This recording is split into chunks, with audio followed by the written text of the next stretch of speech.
ये दांडी मार्च दिवस है ना। इसी दिन गांधी ने सविनय अवज्ञा आंदोलन को दांडी मार्च के माध्यम से नमक नाफरमानी, नमक कानून को तोड़ने के लिए मार्च शुरू किया। गांधी जी ने अपने चुने हुए 78 साथियों के साथ 78 लोगों के साथ, और जैसा पहले भी आप जानते होंगे कि यह जो 1930 का मसला है ये 1928 से चला रहा था, जब भारत में साइमन कमीशन आया। साइमन कमीशन के विरोध में नेहरू कमेटी बनी, नेहरू रिपोर्ट आया। नेहरू रिपोर्ट में कांग्रेस ने वो पंडित मोतीलाल नेहरू के नेतृत्व में नेहरू रिपोर्ट था, उसमें कांग्रेस ने डोमिनियन स्टेटस, औपनिवेशिक स्वराज की मांग की और अंग्रेजों ने उसे उस समय तो नकार दिया। लेकिन कांग्रेस के अंदर नौजवानों का धारा था जो जवाहरलाल नेहरू और सुभाष चंद्र बोस उस समय युवा तुर्क कहलाते थे। तो वो लोग उसी समय पूर्ण आज़ादी, पूर्ण स्वराज की बात कर रहे थे। गांधी जी ने उनको मना किया कि अभी पूर्ण स्वराज की मांग का समय नहीं है। 1927 में मद्रास में कांग्रेस की बैठक हुई थी, वहाँ पर भी जवाहरलाल नेहरू जी अपने पिता के विचारों से अलग थे और वही वो चाह रहे थे कि पूर्ण स्वराज की मांग पारित हो जाए, लेकिन उन्हें रोका गया कि सिचुएशन और घटनाएं कैसे अनफोल्ड होती हैं तो देखा जाएगा। 1928 में जब कलकत्ता में कांग्रेस की बैठक हुई तो पूर्ण स्वराज्य और औपनिवेशिक स्वराज के समर्थकों के बीच थोड़ा संघर्ष हुआ, और उस समय जवाहरलाल नेहरू जी और सुभाष चंद्र बोस कह रहे थे कि अंग्रेजों ने हमारे डोमिनियन स्टेटस के डिमांड को रिजेक्ट कर दिया है, तो अब हम लोगों को पूर्ण स्वराज की मांग कांग्रेस के मंच से पारित कर देना चाहिए। गांधी जी का शुरू से मानना था कि वर्ड्स जो है वो एक्शन के द्वारा फॉलो होना चाहिए। हम कहेंगे कि आईएएस बनेंगे और घर में सो जाए तो कुछ नहीं होगा। जब आप जो लक्ष्य निर्धारित करते हैं उसके लिए प्रिपरेशन प्रॉपर होना जरूरी है ना, नहीं तो झूठ बोलना पड़ेगा। तो गांधी जी कह रहे थे कि, और उस समय कोई ऐसी बात नहीं थी कि आप सीधे तलवार लेकर युद्ध के मैदान में निकलेंगे। कलकत्ता में गांधी के समर्थक और गांधी के विरोधियों में एक कंप्रोमाइज हुआ। गांधी चाह रहे थे कि सरकार को 2 साल का समय दिया जाए डोमिनियन स्टेटस पर फाइनल विचार करने के लिए। नेहरू जी और लोग चाह रहे थे कि अभी का अभी पूर्ण स्वराज का प्रस्ताव 1928 में ही पारित हो जाए। दोनों के बीच कंप्रोमाइज हुआ और अंत में फैसला हुआ कि हम सरकार को 1 साल का समय देंगे, सरकार का हम लोग रिएक्शन जानेंगे और 1929 में जब हम लोग मिलेंगे अगले कांग्रेस के एनुअल सेशन में तो जो फैसला करना होगा किया जाएगा। अपने अनुभवों के आधार पर गांधी जानते थे कि अंग्रेज हमारी बात नहीं मानेंगे, और गांधी को उस समय यूरोप की यात्रा पर जाना था। गांधी ने वह यात्रा रद्द किया क्योंकि गांधी दूसरे नेताओं की तरह केवल भावुक नहीं थे, क्योंकि दक्षिण अफ्रीका से आंदोलन करके सारा जमीनी अनुभव लेकर गांधी आए हुए थे। इसीलिए गांधी ने कहा कि अब प्रिपरेशन की जरूरत है, अब तैयारी की जरूरत है। और पूरे 1928 में पूरे 1929 में, हालांकि 24 से ही गांधी घूम रहे थे, अपने रचनात्मक कार्यक्रमों को जनता के बीच ले जा रहे थे, लेकिन आंदोलन के मिजाज में लोगों को लाने के लिए 1929 में पूरे देश का दौरा किया, और वो लगभग इलेक्ट्रीफाइंग दौरा था। जिन लोगों ने भी उस समय के इतिहास को कवर किया है वो मानते हैं कि गांधी का दौरा बहुत ही धुआंधार दौरा 1929 का है। देश के लगभग हर हिस्से में गांधी गए और लोगों को एक तरह से इशारा किया कि अगले आंदोलन के लिए तैयार रहना है। 1929 में जब कांग्रेस का बैठक लाहौर में हुआ तो उसे ऐतिहासिक बैठक माना जाता है, क्योंकि लाहौर बैठक में पहली बार कांग्रेस ने अपने मंच से पूर्ण स्वराज का प्रस्ताव पारित किया। तो कांग्रेस के द्वारा ऑफिशियल डिमांड जो पूर्ण स्वराज का है वह 1929 में, और उसी समय नेहरू जी को भी कांग्रेस का अध्यक्षता दिया गया। और गांधी ने अपना प्रेफरेंस उसी समय बता दिया था। ये 1947 की बात, 46 की बात नहीं कि गांधी कह रहे थे कि देश का प्रधानमंत्री कौन बनेगा। 1929 में गांधी ने लाहौर अधिवेशन में जो अपना भाषण दिया है, उस भाषण में स्पष्ट तौर पर है कि गांधी का प्रेफरेंस 1929 में क्या था, है ना। तो ये 1947 अचानक नहीं आया था। और ये जो लोग इतिहास नहीं पढ़ते तो लिखा हुआ है किताबों में।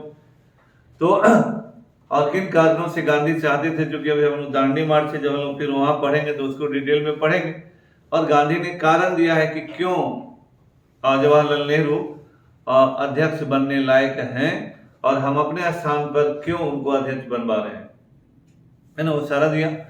और उसी अधिवेशन में यह तय हुआ कि 26 जनवरी स्वतंत्रता दिवस के रूप में मनाया जाएगा। फिर हमने पढ़ा कि जैसे 26 जनवरी स्वतंत्रता दिवस के मनाने का जो कार्यक्रम है बहुत ज्यादा पॉपुलर लोगों के बीच नहीं हुआ, वो इंथुजियाज्म नहीं डेवलप कर पाया। इसके बाद गांधी जब यहाँ आते हैं, साबरमती पहुंचते हैं, वहां पर इन चीजों पर बात होती है, तो गांधी बहुत सारे मुद्दों को एक्सप्लोर करते हैं कि किस मुद्दे पर पूरे भारत के लोगों को जोड़ा जा सकता है, किस मुद्दे पर हर आदमी को आंदोलित किया जा सकता है। अंग्रेजों के द्वारा भारत के लोगों पर बहुत सारे कष्टकारी कानून बनाए गए थे, बहुत सारे अत्याचार हो रहे थे, लेकिन गांधी को चुनना था कि कौन सा ऐसा कानून चुने जो, या कौन सा ऐसा नुस्खा चुने जिसका प्रभाव लोगों पर ज्यादा बड़ा हो या हर आदमी उससे जुड़ जाए। धीरे धीरे कहा जाता है कि गांधी जीरोइंग करने लगे और वो धीरे धीरे होकर आया कि नमक कानून, है ना। नेता जो होता है उसकी विशेषता यही होती है कि वह इस तरह के मुद्दे को चुनता है जिससे कि हर आदमी उससे प्रभावित हो या ज्यादा से ज्यादा आदमी उस मुद्दे से जुड़े और आंदोलन में जुड़े, है ना। तो भारत में जो नमक कानून बना हुआ था, वह नमक कानून भारत के लोग, मतलब जैसे आज हम लोग कह रहे हैं कि नमक कानून, है ना, या आज के समय में कोई भी कहता है कि नमक इतना भी नहीं दे सकते क्या, है ना। लेकिन उस जमाने में नमक समुद्र के किनारे बनता था। आज की तरह से कम्युनिकेशन नहीं था कि हाँ ट्रेन पर ला दे, बस ट्रक पर ला दे और नमक का हम ट्रांसपोर्टेशन तुरंत कर लें। प्रेमचंद का जो कहानी है नमक का दरोगा, उसमें नमक का साल्ट इंस्पेक्टर नियुक्त किए जाते थे, क्योंकि नमक समुद्र के किनारे से देश के भीतरी हिस्सों में ले जाया जाता था और चूंकि हर आदमी के लिए जरूरी था तो डिमांड ज्यादा था, सप्लाई दिक्कत वाला था, तो उसमें ब्लैक होना स्वाभाविक था। इसलिए उन चीजों पर नजर रखने के लिए नमक के दरोगा का नियुक्ति होता था, है ना। और उसमें बहुत घोटाला होता था, उस कहानी में भी आप लोग देखते हैं और टीवी पर सीरियल भी बना हुआ है उस पर। कहा जाता है कि उस समय सरकार जितना भी टैक्स वसूलती थी, 8.2% टैक्स, उसे कुल वसूले गए टैक्स में नमक कर का हिस्सा लगभग 8.2% था। अब समझिए कि 8.2% नमक से कर मिल रहा था गवर्नमेंट को, है ना। नमक जो गरीब से लेकर अमीर तक इस्तेमाल करते हैं, लेकिन जब चीजें महंगी होती हैं तो सबसे ज्यादा प्रभावित गरीबों को करते हैं, क्योंकि कंपल्सरी है नमक। तो कोई ज्यादा कोई कम अमीर है तो आप 1 किलो नमक नहीं खाइएगा, जो सब्जी में चाहिए वही चाहिए, और वो चाहिए ही, कंपल्सरी है, नमक के बिना तो कुछ होगा नहीं। तो ये सबसे ज्यादा बोझ था गरीबों पर। और नमक एक ऐसा इशू था कि न अमीर छूटेंगे न गरीब छूटेगा, न हिंदू न मुसलमान न सिख न ईसाई, वहां तो धर्म के आधार पर नहीं था कि नमक खाएंगे कि नहीं खाएंगे। नमक was consumed, salt was consumed by everybody. तो हर आदमी के जहन में गया कि नमक कानून, कोई सोचे क्यों, और किसी को लगे बड़ा अच्छा है इस कानून के खिलाफ अगर गांधी जी आंदोलन कर रहे हैं। तो गांधी जी को लगा, और गांधी जी हर तरह से मुद्दों को चुनने में बड़ी होशियारी बरतते थे। अब जिस मुद्दे, जिस विषय वस्तु से 8.2% कर आए। ये बहुत ह्यूज प्रोपोर्शन ऑफ टैक्स हुआ। आज भी अगर आप बजट जो आता है उसमें देखिएगा कि किस हिस्से से पैसा आता कहाँ से, तो 8.2% जिस हिस्से से भी आता तो बहुत बड़ा अमाउंट होता है। तो गांधी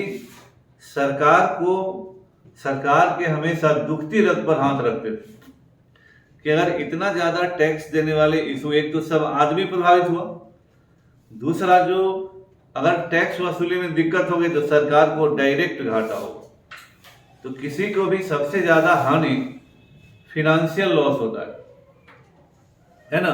और अंग्रेज तो व्यापारी थे, तो व्यापारी तभी आपकी बात मानेंगे जब उनको वित्तीय घाटा होगा, है ना। तो दोनों ही दृष्टिकोण से नमक कानून के खिलाफ आंदोलन शुरू करने का जो गांधी का फैसला था, ये अपने आप में बहुत ही इंटेलिजेंट फैसला था, है ना। अपने आप में जो कहने का हुआ कि कोई भी जो बहुत ही बुद्धिमान नेता होगा वही चुनेगा, वो चलना था। यहाँ गांधी जब नमक बनाते हैं सिंबॉलिक, है ना, 8 मार्च में पहुंचकर जब वहां दांडी में पहुंचेंगे, 5 अप्रैल को पहुंच गए थे और 6 अप्रैल को वहाँ एक घर है अभी भी जिसमें गांधी रुके थे रात में। तो घर एक म्यूजियम टाइप का बन गया है। होता है कि हाँ गांधी यहाँ बैठे थे, यहाँ खाना खाए थे, यहाँ सोए थे, तो सब है अभी वो घर। हालांकि थोड़ा मुश्किल में घर है। और वहां से फिर समुद्र तट पर जाके सिंबॉलिकली नमक उठाया और नमक कानून उन्होंने तोड़ा।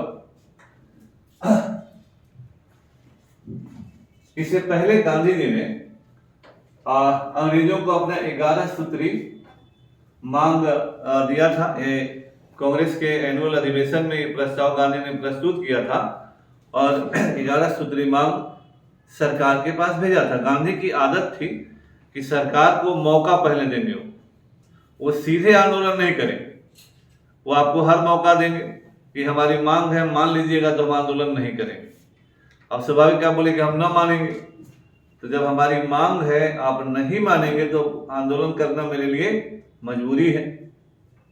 तो गांधी ने यह 11 सूत्री मांग जो राष्ट्रीय कांग्रेस के एनुअल अधिवेशन में लाहौर में स्वीकृत हुआ था, इसे गवर्नर जनरल को भेजा था। और इसमें नशीली वस्तुओं का क्रय विक्रय पर रोक लगाना, सिविल सेवा और सेना के खर्चों में 50% की कमी लाए, आर्म्स एक्ट में परिवर्तन किया जाए, सीआईडी का सार्वजनिक नियंत्रण हो। या गांधी सार्वजनिक कार्यों में या प्रशासन में सीआईडी के प्रयोग के पूर्ण खिलाफ थे। गांधी तो ऐसे आइडियली स्टेट के समर्थक थे, वो तो सेना और पुलिस के भी खिलाफ थे, है ना।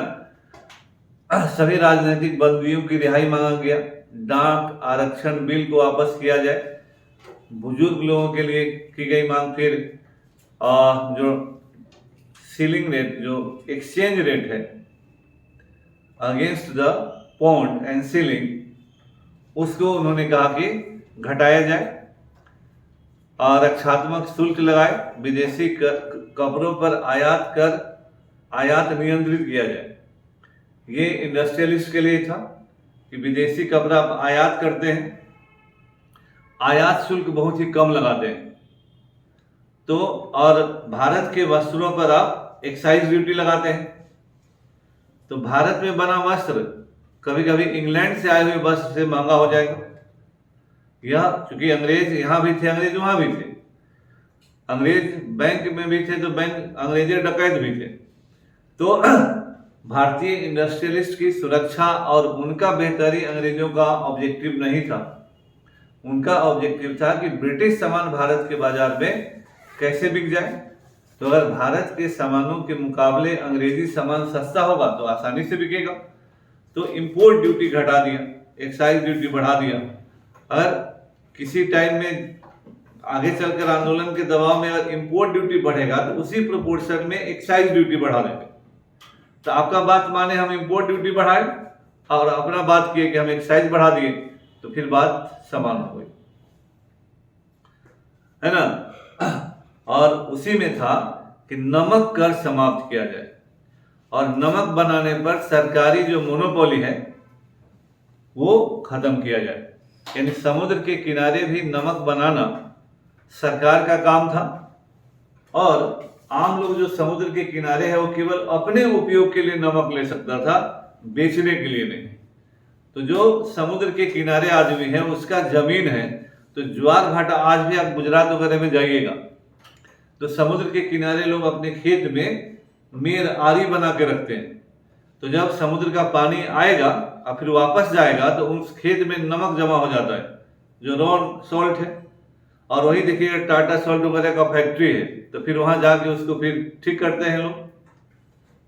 पहले तो ऐसे बेचा जाता था, हालांकि वही ज्यादा अच्छा था, लेकिन फिर भी तो जिस किसान का जमीन समुद्र के किनारे है तो नमक बेचकर पैसा कमाएगा।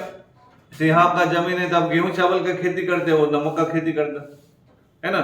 लेकिन उस जमाने में समुद्र के किनारे रहने वाले लोगों को नमक का व्यावसायिक इस्तेमाल करना मना था। वो अधिकतम केवल अपने उपयोग के लिए नमक ले सकते थे और नमक का पूर्ण व्यावसायिक प्रयोग अंग्रेज करते थे, है ना। और लगान में भी गांधी ने कहा कि 50% की कमी की जाए। गांधी जानते थे कि कुछ होने वाला नहीं है, सरकार तो बात मानेगी नहीं, है ना। तो गांधी ने सरकार को यह मौका दिया कि हमारे 11 सूत्री मांग को मान लीजिए, है ना। अपने सरकार बोलेगी न मानेंगे तो गांधी बोलेंगे तब आंदोलन करेंगे, है ना, क्योंकि आपको मौका दिया जा रहा है ना।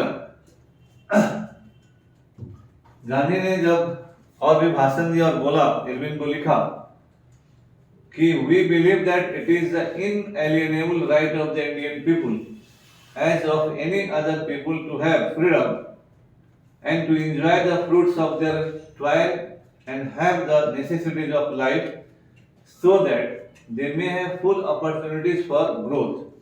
Inalienable का मतलब होता है अविभाज्य, जिसको हटाया नहीं जा सके।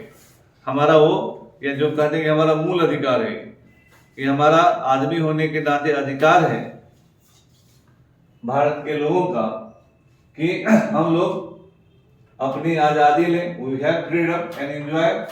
जो हम मेहनत करते हैं उसका फल हमें मिले और हम अपने जीवन की जरूरतों को पूरा कर सके और हमें विकास करने का हर मौका, अपॉर्चुनिटी हमको मिले। यह मतलब किसी भी देश के नागरिक के लिए सामान्य बात है कि हम जो मेहनत करते हैं वो हमको मिले, हमको ग्रोथ करने का भरपूर मौका मिले। We believe also that if any government deprives a people of these rights and oppresses them, the people have a further right to alter it or to abolish it. तो उन्होंने साफ कहा कि हम यह विश्वास करते हैं, हम मानते हैं कि अगर कोई सरकार किसी भी स्वतंत्र या किसी भी व्यक्ति को, मानव को इन अधिकारों से वंचित करती है तो ये हमारा अधिकार है कि हम उसके खिलाफ जाएं, उसको, उस कानून को हटाएं, उस कानून को खत्म करें। The British government in India has not only deprived the Indian people of their freedom, but has based itself on the exploitation of the masses and has ruined India economically, politically, culturally and spiritually. यानी अंग्रेजी सरकार में, अंग्रेजों की भारत में जो सरकार है वह भारत के लोगों को सभी, न केवल सभी स्वतंत्रताओं से वंचित कर रही है, बल्कि वह जनता के शोषण पर आधारित है ना। एक तरफ हमको अपने स्वतंत्रताओं से वंचित कर रही है और उस सरकार का आधार ही है जनता का शोषण, एक्सप्लॉयटेशन ऑफ द मासेस। और इन लोगों ने भारत को आर्थिक तौर पर, राजनीतिक तौर पर, सांस्कृतिक तौर पर और आध्यात्मिक तौर पर रियून कर दिया है, तहस नहस कर दिया है ना। We believe therefore that India must sever the British connection and attain Purna Swaraj और complete sovereignty and self rule. इनका कहना था कि हमारा मानना है कि हमको अंग्रेजों से सारा संबंध खत्म कर देना चाहिए, है ना, और हमें अब पूर्ण स्वराज प्राप्त कर लेना चाहिए, पूर्ण आजादी प्राप्त कर लेना चाहिए। गांधी का कहना था कि अंग्रेजों की सरकार भारत के लोगों के समर्थन पर टिकी, तो हम वो समर्थन वो वापस ले लेंगे, क्योंकि हमने जो समर्थन दिया था, आपने जो वादा किया था कि भारत को अंग्रेजों की तरह बना देंगे, भारत को नए सुनहरे सुबह की ओर ले जाएंगे, आपने उन सारे वादों को उल्लंघन किया है। तो हमारा भी अधिकार है कि हम जो समर्थन आपको दिए थे हम वापस ले लें, है ना। तो गांधी ने इन बातों को कहा। 12 मार्च को चलने से पहले गांधी ने साबरमती के रेत पर आयोजित एक प्रार्थना सभा में, जहां 10,000 से भी लोग जमा थे, वहां पर एक भाषण दिया था। गांधी हर चीज के लिए तैयार होते थे। गांधी को लगता था कि जब हम आंदोलन करेंगे तो हो सकता है कि सरकार हमको गिरफ्तार कर लेगी, क्योंकि स्वाभाविक है कि कोई भी जो सरकार है वह इस तरह से आपको नहीं छोड़ेगी कि हाँ आप उसके खिलाफ आंदोलन कीजिए। लेकिन गांधी 1930 में बहुत प्रिकॉशन लेंगे, क्योंकि गांधी ने 1920 के आंदोलन से शिक्षा ली थी कि गांधी सरकार के जाल में नहीं फंस रहे थे। गांधी कहीं ऐसा कुछ नहीं कर रहे थे जिससे ऐसा लगे कि गांधी जानबूझकर सरकार के किसी कानून का उल्लंघन कर रहे हैं, या वो अपराध की श्रेणी में कोई चीज भी आ जाए, इस तरह का कोई कदम गांधी नहीं ले रहे थे। तो अगर आप किसी को गिरफ्तार भी कीजिएगा तो कारण बताना होगा ना। तो गांधी ने कहा कि इस बात की पूरी संभावना है कि यह आपको दिया गया मेरा आखिरी भाषण होगा। 11 मार्च को गांधी ने भाषण दिया है। अगर सरकार मुझे कल सुबह मार्च करने की अनुमति देती है, तब भी साबरमती के पवित्र तट पर यह मेरा आखिरी भाषण होगा। संभवतः यहाँ बोले जाने वाले मेरे जीवन के अंतिम शब्द हो, क्योंकि गांधी ने कहा था कि साबरमती से जब हम चलेंगे तो लौटेंगे तभी जब देश आजाद होगा, है ना। तो साबरमती गांधी ने कमिटमेंट किया था कि हम साबरमती आश्रम में तभी लौटेंगे जब देश आजाद होगा। उस संदर्भ में गांधी कह रहे थे कि जब हम जाएंगे हो सकता है साबरमती के इस तट पर मेरा अंतिम भाषण। मैं जो कुछ कहना चाहता था वो मैंने आपको कल ही बता दिया है। आज मैं आपको वह बताऊंगा कि मेरे और मेरे साथियों के गिरफ्तार हो जाने के बाद आपको क्या करना चाहिए। जैसा मूल रूप से तय किया गया था, जलालपुर तक मार्च करने का कार्यक्रम अवश्य पूरा किया जाना चाहिए। इस उद्देश्य के लिए स्वयंसेवकों का नामांकन केवल गुजरात तक ही सीमित होना चाहिए। पिछले एक पखवाड़े के दौरान मैंने जो किया है और सुना है, मेरा मत है कि सिविल प्रतिरोधकारियों की धारा अटूट रूप से प्रवाहित होती रहेगी।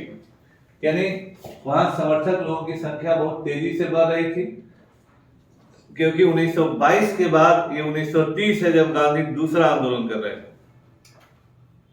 22 से 24 गांधी जेल में थे। 24 के बाद जब गांधी बाहर निकले तो इस दरमियान गांधी ने देश का बड़े पैमाने पर भ्रमण किया, और 1922 में जो गांधी ने कहा था, जब किसी विदेशी पत्रकार ने पूछा था तो गांधी ने कहा कि हमारा देश अभी इस तरह के आंदोलनों के लिए तैयार नहीं है। तो संभवतः गांधी ने देश भर का दौरा इसीलिए किया कि लोगों को समझा सकें कि अहिंसा क्या है और सत्याग्रह का मतलब क्या है। वो कह रहे हैं कि गांधी बार बार कहते थे कि लेकिन हम सब की गिरफ्तार होने के बाद भी शांति भंग करने की एक झलक नहीं मिलनी चाहिए। गांधी 1922 से शिक्षा ले रहे थे। हमने विशेष रूप से अहिंसक संघर्ष में अपने सभी संसाधनों का उपयोग करने का संकल्प किया है। कोई भी गुस्से में कोई गलती न करे, यह मेरी आशा और प्रार्थना है। मैं चाहता हूं कि मेरी ये बातें देश के कोने कोने तक पहुंच जाए। अगर मैं और मेरे साथी ऐसा करेंगे तो मेरा काम पूरा हो जाएगा। इसके बाद आपको रास्ता दिखाने की जिम्मेदारी कांग्रेस की वर्किंग कमेटी की होगी, और वह उनके नेतृत्व का पालन करना आप पर निर्भर होगा। जब तक मैं जलालपुर न पहुंच जाऊं, ऐसा कुछ भी नहीं करना है कि कांग्रेस द्वारा मुझे सौंपे गए किसी भी अधिकार का उल्लंघन हो। लेकिन एक बार मेरे गिरफ्तार हो जाने पर पूरी जिम्मेदारी कांग्रेस पर चली जाती है। इसलिए एक पंथ के रूप में अहिंसा में विश्वास रखने वाले किसी को भी चुप बैठने की जरूरत नहीं है। जैसे ही मुझे गिरफ्तार किया जाता है, कांग्रेस के साथ मेरा गठबंधन समाप्त हो जाता है। स्वयंसेवकों को ऐसी स्थिति में जहां भी संभव हो नमक का सविनय अवज्ञा शुरू कर दिया जाना चाहिए। कांग्रेस के साथ मेरे कॉम्पैक्ट कॉमरेड जैसे ही गिरफ्तार कर लिया हूं के रूप में, मतलब जैसे ही गिरफ्तार करेंगे मेरा संबंध समाप्त हो जाता है। यह मामला स्वयंसेवकों में 3 प्रकार से कानूनों का उल्लंघन किया जा सकता है। जहां भी नमक का निर्माण करने की सुविधा हो, नमक बनाना एक अपराध है। वर्जित नमक को रखना, उसकी बिक्री, जिसे प्राकृतिक नमक या नमकीन मिट्टी भी शामिल है, भी एक अपराध है। ऐसे नमक के खरीदार भी समान रूप से दोषी होंगे। वैसे ही समुद्र के किनारे पर प्राकृतिक नमक जमा कर उसे ले जाना भी कानून का उल्लंघन है। इस तरह के नमक की बिक्री भी अपराध है। संक्षेप में, आप नमक एकाधिकार को तोड़ने के लिए इसमें से किसी एक या इन तीनों उपकरणों को चुने। यानी गांधी ने कहा कि जो अपराध है कानूनन, उसका उल्लंघन करना है, डिसओबे करना है, नाफरमानी करनी है, यानी सरकार के कानून का उल्लंघन करना है। लेकिन यह पूर्ण अहिंसात्मक तरीके से होना। गांधी देखिए हर बात कह रहे हैं कि यह जो कुछ भी होना है, it has to be absolutely non violent, है ना। तो गांधी जानते थे कि नॉन वायलेंट के नहीं पालन करने का क्या परिणाम होता है, देखा था गांधी ने। फिर भी हमें केवल इतने से संतोष नहीं करना है। कांग्रेस द्वारा कोई प्रतिबंध नहीं लगाया गया है और जहां भी मतलब नमक जहां बना होगा वहां नमक कानून तोड़ेंगे। हालांकि जैसे बिहार में भी तो जैसे हम लोग जिनका परसों ये मनाए पुण्यतिथि मनाए, तो वो लोग नमक का पुड़िया बेचते थे, जो अभी है ना इसमें। तो वो लोग डुमरांव, बक्सर, इस सब इलाके में जहां भी यारा में नमक का पुड़िया तो बेचना भी अपराध था, उस तरह से लेना भी अपराध था। तो पटना में और बिहार में तो नमक बन नहीं सकता था, है ना। लेकिन एक तरीका अपनाया कि हाँ नमक का पुड़िया बेचेंगे। तो जहां नमक नहीं बन सकता था वहां जहां भी स्थानीय कार्यकर्ताओं में आत्मविश्वास है, अन्य उपयुक्त उपाय अपनाए जा सकते हैं। मैंने केवल एक ही शर्त पर बल दिया है, अर्थात स्वराज की प्राप्ति के लिए केवल साधन के रूप में सत्य और अहिंसा के बारे में हमारी प्रतिज्ञा को ईमानदारी से निभाया जाए। तो इसमें कोई उल्लंघन गांधी कह रहे थे कि नहीं होना चाहिए। बाकी के लिए हर एक को स्वतंत्रता है, लेकिन कृपया सभी को और विविध लोगों को उनके खुद की जिम्मेदारी पर काम करने के लिए एक लाइसेंस न दे, है ना। जहां स्थानीय नेता हो वहां लोगों द्वारा उनके आदर्शों का पालन किया जाना चाहिए, है ना। जहां कोई नेता न हो और केवल मुट्ठी भर लोगों को कार्यक्रम में विश्वास है, वहां अगर उनमें पर्याप्त आत्मविश्वास है तो वे जो कर सकते हैं उसे करना चाहिए। उन्हें ऐसा करने का अधिकार नहीं, यह उनका कर्तव्य है। अधिकार नहीं बल्कि कर्तव्य है, ड्यूटी। इतिहास ऐसे लोगों के उदाहरणों से भरा हुआ है जो केवल आत्मविश्वास, बहादुरी और दृढ़ता के बल पर नेतृत्व करने के लिए उभरे। हम अगर ईमानदारी से स्वराज पाने की इच्छा रखते हैं और उसे पाने के लिए बेताब हैं, तो हमारे अंदर भी ऐसा ही आत्मविश्वास होना चाहिए। सरकार हमारी गिरफ्तारियों की संख्या के बढ़ने से हमारा दर्जा बढ़ेगा और हमारे दिल मजबूत होंगे, है ना।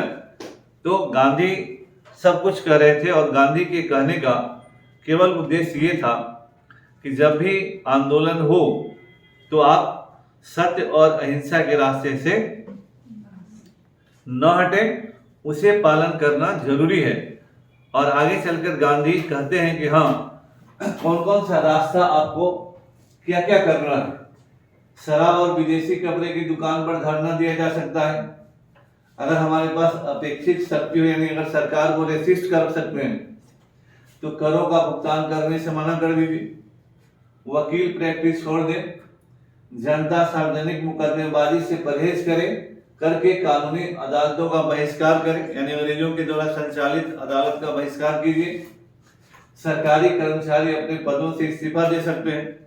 सरकारी में आज सरकारी नौकरी के लिए कितना जान लोग दे रहे हैं, और उस समय कहा जा रहा था कि सरकारी नौकरी से इस्तीफा दे, और देते थे लोग, ऐसा नहीं कि नहीं, देते थे लोग। यहाँ भी बिहार में भी अगर मौलाना मजरूल हक जब 1930 के दरमियान ही गिरफ्तार हुए, उनका अखबार मदरलैंड निकलता था, तो जेलर दो जेलर और वार्डन तक इस्तीफा दे देते थे, है ना। पुलिस में रहने वाले लोग इस्तीफा देते थे। निराशा के बीच में इस्तीफा देने वाले लोग रोजगार खोने के डर से कांप रहे हैं। ऐसे लोग स्वराज के लिए अयोग्य हैं। लेकिन यह निराशा क्यों? देश में सरकारी कर्मचारियों की संख्या कुछ 100,000 से अधिक नहीं है, तो बाकी के बारे में क्या? वे कहां जा रहे हैं? यहां तक कि स्वतंत्र भारत की सरकारी कर्मचारियों की एक बड़ी संख्या को समायोजित करने में सक्षम नहीं होगा। एक कलेक्टर को इतने सेवकों की जरूरत नहीं होगी जितने उसे आज मिलते हैं। वह खुद अपना नौकर होगा। हमारे भूख से मरने वाले लाखों लोग किसी तरह यह भारी व्यय वहन नहीं कर सकते। इसलिए अगर हम काफी समझदार हैं तो हमें सरकारी रोजगार को अलविदा कहना चाहिए, चाहे यह एक न्यायाधीश का पद हो या एक चपरासी का। सरकार के साथ सहयोग करने वाले लोगों को एक तरफ कर दें, चाहे यह करों का भुगतान करना हो या खिताब रखना, या सरकारी स्कूलों में बच्चों को भेजना, अथवा किसी अन्य रूप में हो, जहां तक संभव हो सभी प्रकार से उनके सहयोग को वापस लौटा दें। इनके अतिरिक्त महिलाएं हैं जो इस संघर्ष में पुरुषों के साथ कंधे से कंधे मिलाकर खड़ी हो सकती है। यानी गांधी सरकारी नौकरी करने वाले लोगों से कह रहे थे कि आपका जो नौकरी है, कुछ हजारों, उस समय कुछ हजारों को नौकरी था, तो आपको जो वेतन मिलता है वो लाखों लाख लोगों से वसूले गए कर के बदौलत मिलता है। तो जो हजार में है वो लाखों करोड़ों का स्थिति देखिए कि क्या है, उन पर कितना अत्याचार हो रहा है, उन पर कितना शोषण हो रहा है। तो आपको मिलने वाला सुविधा आपके ही देश के लोगों के शोषण और अत्याचार का परिणाम है। तो आपको अपने देश के लोगों के साथ सॉलिडेरिटी दिखलानी चाहिए, न कि अंग्रेजों के साथ। इसलिए सरकारी नौकरी छोड़ना कोई मामूली काम नहीं था। आप इसे मेरी इच्छा मान सकते हैं। यह वह संदेश था जिसे मैं मार्च आरंभ करने या जेल जाने से पहले आपको देना चाहता था। मैं चाहता हूं कि कल सुबह या अगर उससे पहले मैं गिरफ्तार हो जाता हूं तो कल आरंभ होने वाले युद्ध का कोई निलंबन या परित्याग नहीं होना चाहिए। यानी जो प्लान है मार्च, वो मार्च होना चाहिए। मैं बेसब्री से इस खबर का इंतजार करूंगा कि हमारे समूह के गिरफ्तार किए जाते ही 10 नए समूह तैयार हो गए। मैं विश्वास करता हूं कि भारत में ऐसे लोग हैं जो मेरे द्वारा शुरू किए गए हमारे इस काम को पूरा करेंगे। मुझे अपने कार्य के औचित्य और अपने हथियारों की पवित्रता में विश्वास है, और जहां तरीका सही है वहां निसंदेह रूप से भगवान अपने आशीर्वाद के साथ मौजूद है, और जहां ये तीनों मिल जाए वहां हार असंभव है। एक सत्याग्रही हमेशा विजयी होता है, चाहे वह स्वतंत्र हो या उसे जेल में रखा जाए। वह केवल तभी परास्त होता है जब वह सत्य और अहिंसा को छोड़ देता है और अंतर्मन की आवाज को अनसुना कर देता है। इसलिए अगर एक भी सत्याग्रही की हार होती है तो वह खुद इसका कारण होता है। भगवान आप सबका भला करें और कल शुरू होने वाले संघर्ष में पथ से सभी बाधाओं को दूर करें। तो मार्च करने से पहले 12 मार्च को गांधी दांडी मार्च करेंगे। उससे पहले गांधी ने अपने लोगों को ये भाषण दिया। उनके साथ कुल 78 लोग थे और 78 लोगों की जो उम्र थी वो उस समय बहुत ज़्यादा नहीं थी। 20 से 30 साल के उम्र के लोग थे। लगभग सभी देश के सभी क्षेत्रों से आए थे और मार्च शुरू हुआ और अंत तक रहे। जब मार्च खत्म हुआ तो फिर अपने अपने तरफ चले गए लोग। इतने सारे लोग हैं, बहुत सारे लोग तो गुजरात के ही थे। गुजरात है, पंजाब है, महाराष्ट्र है, इवन बंगाल के लोग थे, है ना। फिर गुजरात के ही ज्यादा लोग हैं। 20 साल के भी लोग हैं, 18 साल के भी लोग हैं। अभी आप लोगों को कुछ समझ में नहीं आता है 18, 20, 30 के हो जाने पर। और यहाँ लोग देश के लिए त्याग करने गांधी जी के आश्रम में पहुंचे हुए थे। तो ज्यादातर लोग गुजरात के ही थे क्योंकि वहाँ नजदीक था, वहां से लोग ज्यादा आ गए। कुछ लोग बॉम्बे से आए, कुछ और इधर उधर से भी आए। तो पंजाब या दूर के जगहों से आने वाले लोगों की संख्या थोड़ी कम थी। केरल से भी लोग हैं, मद्रास से भी लोग हैं और बिहार और उड़ीसा प्रोविंस से कंबाइंड तौर पर गिरवरधारी चौधरी, ये याद रखिएगा। फिर एक और थे मोतीबास दास, बिहार और उड़ीसा प्रोविंस से 53वां नंबर और 59वां नंबर, है ना। बिहार उड़ीसा थे, दास जी थे तो उड़ीसा के रहे होंगे क्योंकि उस समय बिहार उड़ीसा कंबाइंड लिखा जाता था। बिहार उड़ीसा उस समय कंबाइंड था ही, 36 में सेपरेट होगा, है ना। 2 आदमी को अगर बिहार में है तो थोड़ा याद रखिए कि हम 2 आदमी बिहार उड़ीसा से गए हुए लोग थे, है ना। तो ये जो दांडी मार्च है ये सिंबॉलिकल रहा और गांधी ने साबरमती आश्रम से दांडी 240 मील था, है ना। 240 माइल्स 240 मील था।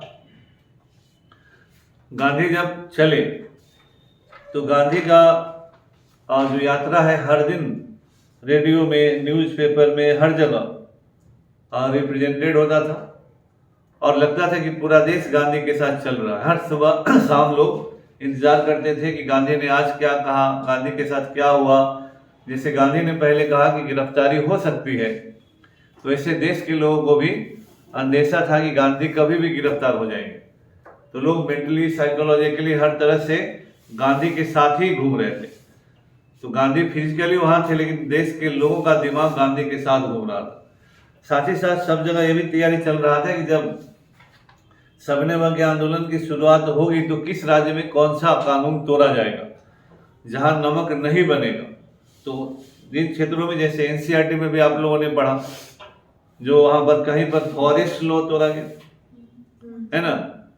तो ट्राइबल्स जो है उनको जो फॉरेस्ट लॉ के तहत उनके जंगल के उत्पादों का और जंगल में रहने के अधिकार से वंचित किया गया, तो वहां ट्राइबल्स ने तोड़ा, किसानों ने तोड़ा, मजदूरों ने तोड़ा, है ना। हम लोग के बिहार और यूपी में चौकीदारी टैक्स के खिलाफ ज्यादा सक्रिय आंदोलन हुआ, बिहार और बंगाल में, है ना। तो जहां गांधी ने कह दिया था कि जहां जो कानून लगे आपको कि उस मुद्दे पर हम लोगों को इकट्ठा कर सकते हैं या जुड़ सकते हैं, उन कानूनों को तोड़ना था। तो जिस कानून को भी आप अनजस्ट मानते हैं, गलत मानते हैं, तो गलत कानून को मानना भी गलत है। तो इसीलिए कहना था कि हम अगर कन्विंस्ड हैं कि अमुक कानून गलत है तो सत्याग्रह का मतलब ही होता है कि हम सत्य के लिए लड़ेंगे और इसीलिए गांधी ने सत्य और ईश्वर को एकाकार किया कि सत्य ही ईश्वर है और ईश्वर ही सत्य है। तो जो सत्य में विश्वास करेगा ईश्वर में विश्वास करेगा, और जो ईश्वर में विश्वास करेगा वो सत्य में विश्वास करेगा, और ईश्वर से बड़ी कोई ताकत नहीं होती है। इसलिए सत्य में विश्वास करने वाला सत्याग्रही होगा और उससे ताकतवर कोई नहीं होगा। अगर उस आदमी में स्वयं आत्मविश्वास नहीं होगा तभी उसको कोई कुछ कर पाएगा। गांधी ने कहा कि कोई सत्याग्रही असफल होता है तो उसका जिम्मेदार वो स्वयं होता है। इसलिए आज 12 मार्च हम लोग गांधी के दांडी मार्च को याद करते हैं, और यह दांडी मार्च भारत के राजनीतिक इतिहास का या भारत के स्वतंत्रता आंदोलन का एक बहुत ही इम्पोर्टेंट मोड़ है और गांधी के सबसे व्यापक आंदोलनों में एक है, क्योंकि सरकार इसमें फंसती चली गई। सरकार ने गांधी को गिरफ्तार नहीं किया। जिस तरह से अगर हम कोई आंदोलन करते हैं और जिसके खिलाफ करते हैं, अगर वही हमसे पूछेगा ही नहीं कि आंदोलन क्यों कर रहे हो, तो आंदोलन करते जाइए, फंस जाइएगा। तो अंग्रेजों की नीति 1920-22 में ही थी कि पैर में बंधाई है अगर डोर, तो उस डोर को इतना ढीला छोड़ो कि वो भागते जाए, लेकिन डोर उसको खींचो मत, और अंत में भागते भागते थक जाएगा, उलझ जाएगा और खुद ही डिमोरलाइज हो जाएगा, है ना। इसीलिए जब गांधी ने चौरी चौरा कांड पर असहयोग आंदोलन वापस किया तो गांधी कोई मूर्ख नहीं थे। गांधी भी समझ रहे थे कि अंग्रेज बहुत ही गेम खेल रहे हैं, तो एक एक्सक्यूज मिला और गांधी ने वापस ली और हर चौरी चौरा कांड हो ही चुका था। लेकिन हर जगह ज्यादा बुद्धि लगाने का कोई फायदा नहीं होता है। यहाँ अंग्रेज ही फंस गए। गांधी जाते गए, चलते गए और आंदोलन बढ़ता चला गया। अब इतना ज्यादा बढ़ा कि आगे चलकर सरकार को समझ में नहीं आया, पजल्ड थी गवर्नमेंट कि गांधी को गिरफ्तार करें या न करें। करेंगे तो गए और न करें तो गए, है ना। नहीं करेंगे तो गांधी के समर्थक कह रहे थे कि है सरकार का औकात कि मेरे नेता को गिरफ्तार कर लेगा। तो गांधी के समर्थक एकदम सीना चौड़ा करके घूम रहे थे कि मेरा नेता इतना बड़ा नेता है, इतना प्रभावशाली नेता है कि अंग्रेजों का औकात नहीं कि हमारे नेता को गिरफ्तार कर ले, है ना। अंत में जब धरसाना फैक्ट्री पर गांधी ने कहा कि वहां पर भी धरना दिया जाएगा, तो उसको एक्सक्यूज करके इन लोगों ने गांधी को गिरफ्तार किया। लेकिन तब फिर और भी ज्यादा तेज आंदोलन हुआ, और आंदोलन इस तरह का हुआ कि अंत में गांधी इरविन पैक्ट करना पड़ा अंग्रेजों को, और सरकार कांग्रेस को पहली बार गांधी इरविन पैक्ट में ही सरकार को मानना हुआ कि गांधी भारत के सबसे बड़े नेता और कांग्रेस भारत की सबसे बड़ी पार्टी, है ना। तो इसलिए गांधी इरविन पैक्ट की सफलता अपने रास्ते है, लेकिन उसका भी ऐतिहासिक मूल्यांकन अलग है। तो आज के क्लास में इतना रहा।